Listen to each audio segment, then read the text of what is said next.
नमस्कार दोस्तों, अगर आप मजदूरी, निर्माण कार्य, पेंटिंग, राजमिस्त्री या किसी अन्य असंगठित क्षेत्र में काम करते हैं और आपका लेबर कार्ड नहीं बना है, तो आज की यह वीडियो आपके लिए बहुत महत्वपूर्ण है। आज मैं आपको बताऊंगा कि लेबर कार्ड ऑनलाइन कैसे बनाएं। तो चलिए शुरू करते हैं। सबसे पहले आपको अपने क्रोम ब्राउज़र में UPBOCW को टाइप करना है। टाइप करने के बाद आप सर्च करेंगे। सर्च करने के बाद आप इस पेज पर आ जाएंगे। इस पेज पर आने के बाद आपको यहाँ पर पहला ऑप्शन UPBOCW.in के ऑप्शन पर आप क्लिक करेंगे। क्लिक करने के बाद आपके सामने ये पॉपअप शो होगा। आपको इसको क्लोज करना है। क्लोज करने के बाद आप उत्तर प्रदेश भवन एवं अन्य सन्निर्माण कर्मकार कल्याण बोर्ड के ऑफिशियल पेज पर आ जाएंगे। इस पेज का लिंक मैंने वीडियो के नीचे डिस्क्रिप्शन में दे दिया है। इस पेज पर आने के बाद आपको स्क्रॉल करके नीचे आना है। यहाँ पर आपको कुछ ऑप्शन शो होंगे। यहाँ पर आपको पहला ऑप्शन श्रमिक पंजीयन आवेदन करें के ऑप्शन पर आप क्लिक करेंगे। क्लिक करने के बाद आप श्रमिक पंजीयन आवेदन के पेज पर आ जाएंगे। इस पेज पर आने के बाद आपको यहाँ पर सबसे पहले आवेदक का मंडल चुनना है। मंडल चुनने के लिए आप यहाँ पर क्लिक करेंगे। क्लिक करने के बाद आपका जो भी मंडल यहाँ पर लगता हो उस मंडल को यहाँ से आप चूज़ करेंगे। मंडल को चूज़ करने के बाद आप पीछे आएंगे। अब आपको यहाँ पर आवेदक का जनपद मतलब ज़िला को चूज़ करना है। ज़िला को चूज़ करने के लिए आप यहाँ पर क्लिक करेंगे और जो भी ज़िला लगता हो उस ज़िले को यहाँ से आप चूज़ कर लेंगे। ज़िले को चूज़ करने के बाद आप पीछे आएंगे। अब यहाँ पर आवेदक का आधार नंबर फिल करना है। आधार नंबर फिल करने के बाद आप पीछे आएंगे और सर्च के ऑप्शन पर क्लिक करेंगे। क्लिक करने के बाद आपके सामने OTP फिल करने का एक ऑप्शन शो हो जाएगा, लेकिन आपको सबसे पहले अपने आधार से लिंक मोबाइल नंबर पर OTP को भेजना है।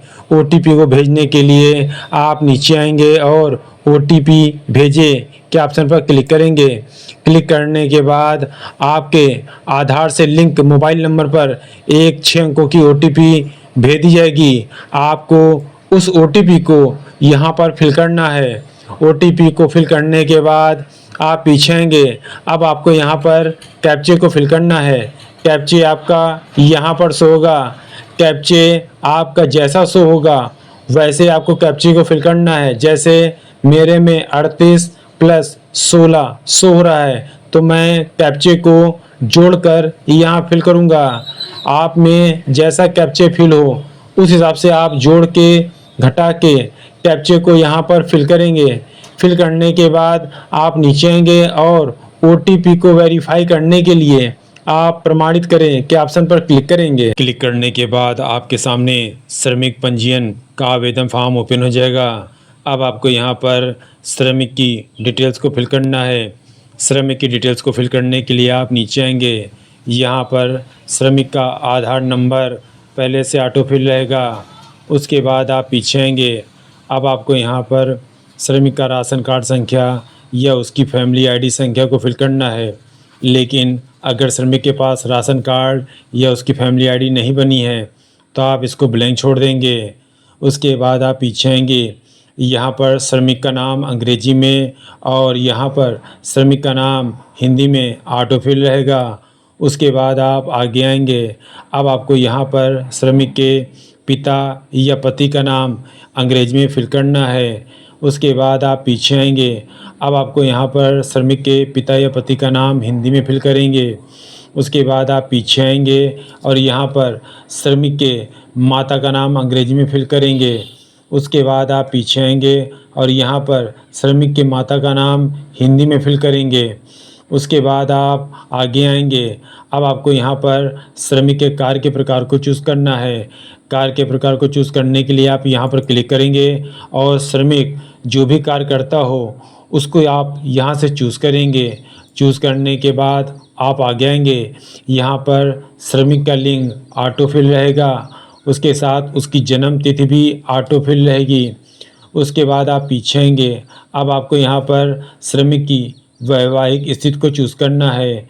वैवाहिक स्थिति को चूज़ करने के लिए आप क्लिक करेंगे और यहाँ से अपनी वैवाहिक स्थिति को चूज़ करेंगे। चूज़ करने के बाद आप आगे आएंगे, यहाँ पर श्रमिक की आयु ऑटोफिल रहेगी। उसके बाद आप पीछे आएंगे, अब आपको यहाँ पर श्रमिक का वर्ग चूज़ करना है। वर्ग को चूज़ करने के लिए आप यहाँ क्लिक करेंगे और श्रमिक जो भी वर्ग में आता हो उस वर्ग को यहाँ से चूज़ कर लेंगे। वर्ग को चूज़ करने के बाद आप आगे आएंगे, अब आपको यहाँ पर श्रमिक की ईमेल आईडी को फिल करना है। अगर श्रमिक के पास ईमेल आईडी नहीं है तो आप इसको ब्लैंक छोड़ देंगे। उसके बाद आप पीछे आएंगे, अब आपको यहाँ पर श्रमिक का मोबाइल नंबर फिल करना है। आपको याद रखना है कि मोबाइल नंबर आपका एक्टिव हो। मोबाइल नंबर फिल करने के बाद आप आगे आएंगे, अब आपको यहाँ पर श्रमिक की शैक्षिक योग्यता को चूज़ करना है। शैक्षिक योग्यता को चूज़ करने के लिए आप यहाँ पर क्लिक करेंगे और यहाँ से आप श्रमिक ने जो भी एजुकेशन किया हो उसको यहाँ से आप चूज़ कर लेंगे। शैक्षिक योग्यता को चूज़ करने के बाद आप आगेंगे, अगर श्रमिक मनरेगा में कार्यरत है तो आपको यहाँ पर टिक करना है, नहीं तो आप इसको ब्लैंक छोड़ देंगे। उसके बाद आप आगेंगे, यहाँ पर श्रमिक की फ़ोटो शो होगी। अब आप नीचे आएंगे, अब आपको यहाँ पर श्रमिक का एड्रेस फिल करना है। सबसे पहले आपको यहाँ पर जनपद को चूज़ कर लेना है। जनपद को चूज़ करने के बाद आप आगे आएंगे, अब आपको यहाँ पर तहसील को चूज़ करना है। तहसील को चूज़ करने के बाद आप पीछे आएंगे, यहाँ पर आपके सामने दो ऑप्शन शो होंगे। पहला नगर निकाय, अगर श्रमिक शहर में रह रहा है तो आप पहला ऑप्शन चूज़ करेंगे, लेकिन अगर श्रमिक गांव में रह रहा है तो आप विकास खंड को चूज़ कर लेंगे। चूज़ करने के बाद आप पीछे आएंगे, अब आपको यहाँ पर विकास खंड को चूज़ करना है। विकास खंड को चूज़ करने के बाद आप आगे आएंगे, अब आपको यहाँ पर श्रमिक का वार्ड चूज़ करना है। वार्ड चूज़ करने के लिए आप क्लिक करेंगे और जो भी वार्ड लगता हो उस वार्ड को यहाँ से चूज़ करेंगे। वार्ड को चूज़ करने के बाद आप आगे आएंगे, अब आपको यहाँ पर पिन कोड को फिल करना है। पिन कोड को फिल करने के बाद आप पीछे आएंगे, अब आपको यहाँ पर श्रमिक का पोस्ट चूज़ करना है। पोस्ट चूज़ करने के लिए आप क्लिक करेंगे और श्रमिक का जो भी पोस्ट लगता हो उस पोस्ट को आपको यहाँ से चूज़ कर लेना है। चूज़ करने के बाद आप पीछे आएंगे और यहाँ पर थाना को फिल करेंगे। थाना को फिल करने के बाद आप आगे आएंगे, अब आपको यहाँ पर श्रमिक का एड्रेस फिल करना है। यहाँ पर श्रमिक के आधार के अनुसार जो एड्रेस हो उस एड्रेस को यहाँ से फिल करेंगे। एड्रेस को फिल करने के बाद पीछे आएंगे और यहाँ पर मकान संख्या को फिल करेंगे, लेकिन अगर मकान संख्या नहीं है तो आप इसको ब्लैंक छोड़ देंगे। अब आप नीचे आएंगे, अब आपको यहाँ पर श्रमिक का स्थायी पता फिल करना है, लेकिन अगर श्रमिक जहाँ पर कार्य कर रहा है वहाँ का पता और उसका स्थायी पता एक है तो आप यहाँ पर टिक करेंगे। और अगर श्रमिक का स्थायी पता और उसका कार्य का पता अलग अलग है तो यहाँ पर आप नीचे आएंगे और श्रमिक का स्थायी पता फिल करेंगे। यहाँ पर श्रमिक का राज्य ऑटो सेलेक्ट रहेगा। उसके बाद आप पीछे आएंगे, अब आपको यहाँ पर मंडल को चूज़ करना है। मंडल को चूज़ करने के बाद आप पीछे आएंगे और यहाँ पर आप जनपद को चूज़ करेंगे। जनपद को चूज़ करने के बाद आप पीछे आएंगे और यहाँ पर तहसील को चूज़ करेंगे। तहसील को चूज़ करने के बाद आप आगे आएंगे, यहाँ पर आपके सामने दो ऑप्शन होंगे, नगर निकाय। अगर श्रमिक का स्थायी पता शहर में है तो आप पहला ऑप्शन चूज़ करेंगे, लेकिन अगर श्रमिक का पता गांव का है तो आप सेकंड ऑप्शन विकास खंड को चूज़ करेंगे। उसके बाद आप पीछे आएंगे, अब आपको यहाँ पर विकास खंड को चूज़ करना है। विकास खंड को चूज़ करने के बाद आप पीछे आएंगे और यहाँ पर आप वार्ड को चूज़ करेंगे। वार्ड को चूज़ करने के बाद आप पीछे आएंगे और यहाँ पर आप पिन कोड को फिल करेंगे। पिन कोड को फिल करने के बाद आप आगे आएंगे, अब आपको यहाँ पर पोस्ट को चूज़ कर लेना है। पोस्ट को चूज़ करने के बाद आप आगे आएंगे, अब आपको यहाँ पर थाना को फिल करना है। थाना को फिल करने के बाद पीछे आएंगे और यहाँ पर आप श्रमिक का एड्रेस फिल करेंगे। एड्रेस को फिल करने के बाद पीछे आएंगे और यहाँ पर आप मकान नंबर को फिल करेंगे। लेकिन अगर श्रमिक का मकान नंबर नहीं है तो आप इसको ब्लैंक छोड़ देंगे। उसके बाद आप नीचे आएंगे। अब आपको यहाँ पर श्रमिक के नॉमिनी की डिटेल्स और उसके फैमिली की डिटेल्स को फिल करना है। डिटेल्स को फिल करने के लिए आप नीचे आएंगे। अब आपको यहाँ पर ये बताना है कि आप विदेश में काम करने की इच्छा रखते हैं। अगर आप विदेश में काम करने की इच्छा रखते हैं तो आप आगे आएंगे और यहाँ पर यस को टिक कर देंगे, नहीं तो आप नहीं में टिक रहने देंगे। उसके बाद आप नीचे आएंगे। अब आपको यहाँ पर नीचे आना है और ये बताना है जो आप नॉमिनी की डिटेल्स को फिल करेंगे क्या वो यूपी BOCW में पंजीकृत श्रमिक है। अगर वो पंजीकृत श्रमिक है तो आप टिक करेंगे, नहीं तो आप इसको ऐसे छोड़ देंगे। उसके बाद आप नीचे आएंगे। अब आपको यहाँ पर नॉमिनी की डिटेल्स को फिल करना है। आपको यहाँ पर नॉमिनी का नाम अंग्रेजी में फिल कर देना है। उसके बाद आप पीछे आएंगे और यहाँ पर नॉमिनी का नाम हिंदी में फिल करेंगे। उसके बाद आप पीछे आएंगे और यहाँ पर आपको ये बताना है कि श्रमिक के साथ उस नॉमिनी का क्या संबंध है। जो भी संबंध हो उस संबंध को आपको यहाँ से चूज़ कर लेना है। उसके बाद आप आगे आएंगे। अब आपको यहाँ पर श्रमिक के परिवार के सदस्य को फिल करना है। लेकिन अगर श्रमिक के परिवार में कोई सदस्य नहीं है तो आप इसको ब्लैंक छोड़ देंगे। उसके बाद आप नीचे आएंगे। अब आपको यहाँ पर श्रमिक के बैंक का विवरण देना है। मतलब यहाँ पर आपको श्रमिक के बैंक की डिटेल्स को फिल करना है। बैंक की डिटेल्स को फिल करने के लिए आप नीचे आएंगे और यहाँ पर आप खाता संख्या को फिल करेंगे।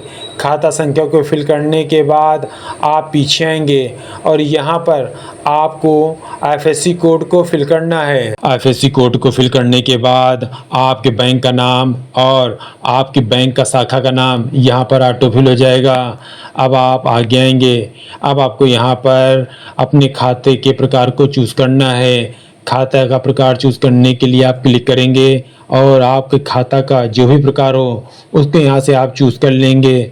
खाता का प्रकार चूज़ करने के बाद आप आगे आएंगे। अगर आप EPF, ESI या UN में पंजीकृत हैं तो आप उसका नंबर यहाँ पर फिल करेंगे, नहीं तो आप इसको ब्लैंक छोड़ देंगे। उसके बाद आप नीचे आएंगे। अब आपको यहाँ पर ये बताना है कि आप किसी अन्य राज्य में आपका इसी बोर्ड में पंजीयन तो नहीं है। अगर आपका पंजीयन है तो आपको यहाँ पर विवरण देना है। विवरण देने के लिए आप आगे आएंगे और यहाँ पर टिक करेंगे। लेकिन अगर आपका किसी और राज्य में पंजीयन नहीं है तो आप इसको ब्लैंक छोड़ देंगे।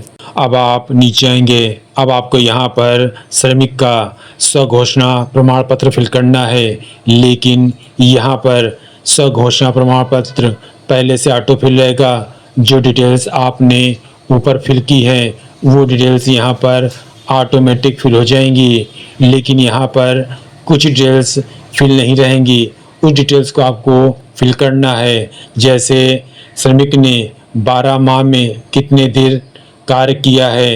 ये डिटेल्स को फिल करने के लिए आप नीचे आएंगे और यहाँ पर आपको ये बताना है कि श्रमिक ने 12 महीनों में कितने नियोजकों के यहाँ कार्य किया है।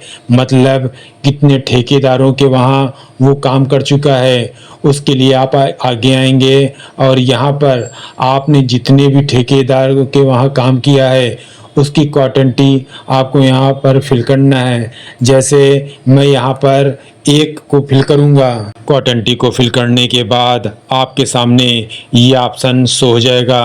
अब आपको यहाँ पर डिटेल्स को फिल करना है। सबसे पहले आपको यहाँ पर कार्य के प्रकार का नाम, मनरेगा / भवन निर्माण व अन्य कार्य को यहाँ पर आपको चूज़ करना है। मतलब श्रमिक जो भी काम करता हो उस कार्य को यहाँ से आप चूज़ करेंगे। चूज़ करने के बाद आप आगे आएंगे। अब आपको यहाँ पर ये बताना है कि श्रमिक ने 12 माह में कितने दिन काम किया है। यहाँ पर आपको कम से कम 90 दिन या 180 दिन का कार्य करना जरूरी है। अपने अनुसार आप यहाँ पर अपने कार्य के दिन को यहाँ पर फिल करेंगे। फिल करने के बाद आप आगे आएंगे। अब आपको यहाँ पर श्रमिक ने जिस स्थान पर काम किया है उस स्थान का नाम आपको यहाँ पर फिल करना है। फिल करने के बाद आप पीछे आएंगे। अब आपको यहाँ पर उस ठेकेदार का नाम फिल करना है और उसका मोबाइल नंबर भी यहाँ पर फिल करना है जिसके वहाँ पर श्रमिक ने काम किया है। ठेकेदार का नाम और मोबाइल नंबर फिल करने के बाद आप नीचे आएंगे और सबमिट के ऑप्शन पर क्लिक करेंगे। क्लिक करने के बाद आपका डाटा सक्सेसफुली सेव हो जाएगा और आपके सामने ये पॉपअप शो होगा। अब आपको नीचे आना है और ओके के ऑप्शन पर क्लिक करना है। क्लिक करने के बाद आप पंजीयन शुल्क विवरण के पेज पर आ जाएंगे। इस पेज पर आने के बाद अब आपको यहाँ पर पंजीयन शुल्क जमा करना है। यहाँ पर आपको 1 वर्ष का 20 रुपया, 2 वर्ष का 40 रुपया और 3 वर्ष का 60 रुपया आपको शुल्क जमा करना पड़ेगा। आप अपने अनुसार अपने वर्ष को यहाँ से चूज़ करेंगे। चूज़ करने के बाद आप नीचे आएंगे। अब आपको यहाँ पर घोषणा को एग्री करना है। घोषणा को एग्री करने के लिए आप नीचे आएंगे और यहाँ पर आप टिक करेंगे। टिक करने के बाद आप आगे आएंगे और फाइनल सेव के ऑप्शन पर क्लिक करेंगे।